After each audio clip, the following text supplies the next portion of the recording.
और अगली खबर, युद्ध विराम की कोशिशों के बीच रूस की सेना ने कुर्स्क सीमा क्षेत्र के सबसे बड़े शहर सुत्जा से यूक्रेनी सेना को खदेड़ने का दावा किया है। रूस ने ये कार्रवाई ऐसे वक्त की है जब अमेरिका 30 दिन के युद्ध विराम के प्रस्ताव पर रूस के जवाब का इंतजार कर रहा है। सुत्जा शहर पर कब्जे के रूसी दावे पर अभी यूक्रेन की ओर से कोई बयान नहीं आया है। रूस में कुर्स्क ही एक जगह है, उसका एक छोटा सा हिस्सा जहां यूक्रेन ने कब्जा कर लिया था और रूस की पूरी कोशिश है कि किसी भी शांति वार्ता से पहले कुर्स्क से यूक्रेन की सेना को खदेड़े।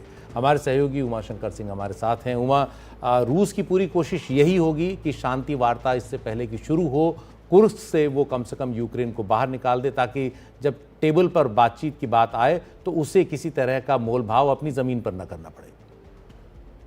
जी बिल्कुल, देखिए काफी लंबे वक्त से रूस की सेना जो है लगी हुई थी कुर्स्क के इलाके को खाली कराने में। पूरा इलाका तो खाली नहीं कराया जा सका है, कुछ परसेंट जो है भूमि अभी भी यूक्रेन की सेना के पास है, लेकिन सुत्जा शहर जो कि इस इलाके का सबसे बड़ा शहर है, उस पर रूस की सेना ने अपने कब्जे का दावा किया है, यानी कि यूक्रेन की सेना के कब्जे से उसे वापस छुड़ाने का दावा किया है। तो यूक्रेन के पास जो एक बड़ा बार्गेनिंग चिप था वो भी अब उसके हाथ से ज्यादा दिख रहा है। हालांकि अभी तक यूक्रेन की तरफ से इस बात की पुष्टि नहीं की गई है, लेकिन जब रूस की सेना ने ऐसा दावा किया है तो जाहिर सी बात है कि उसके दावे में दम नजर आता है। क्योंकि कुछ दिन पहले ही हमारे जब वहां पे सूत्रों से बात हो रही थी तो उन्होंने कहा था कि एक गैस पाइपलाइन जिसको कि बंद कर दिया गया, उस पाइपलाइन की 1.5 मीटर की जो परिधि है उसके जरिए रूस के जो जवान है वो घुसकर उसने उस इलाके तक अपनी पहुंच बनाई ताकि यूक्रेन की सेना को पीछे से वो घेर सके और इस इलाके से उनको हटा सके। तो सुत्जा पर रूस की सेना का कब्जा का मतलब है कि अब यूक्रेन के पैर रूस की जमीन से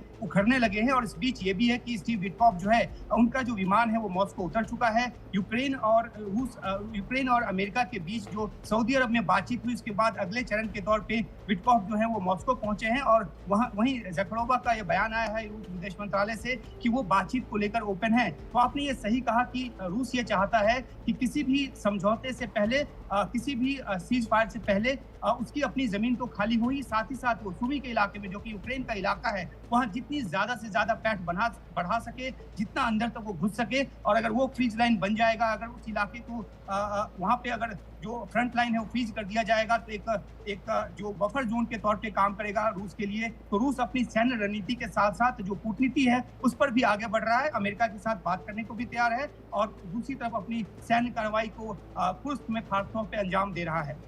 उमा, अगर इसको दूसरी तरह से भी देखें तो रूस कहीं ना कहीं शांति वार्ता की तैयारी कर रहा है। उसे बस कुछ दिन का वक्त चाहिए था कुर्स्क में अपनी जो पैठ है उसे मजबूत करने और यूक्रेन को वहाँ से निकालने का। तो ये कहीं ना कहीं कोशिश ये है कि जल्द ही रूस भी अब चाहता है कि शांति वार्ता पर उतर जाए और जो भी बात हो यूक्रेन के 20% हिस्से पर हो, रूस का कुछ न जाए।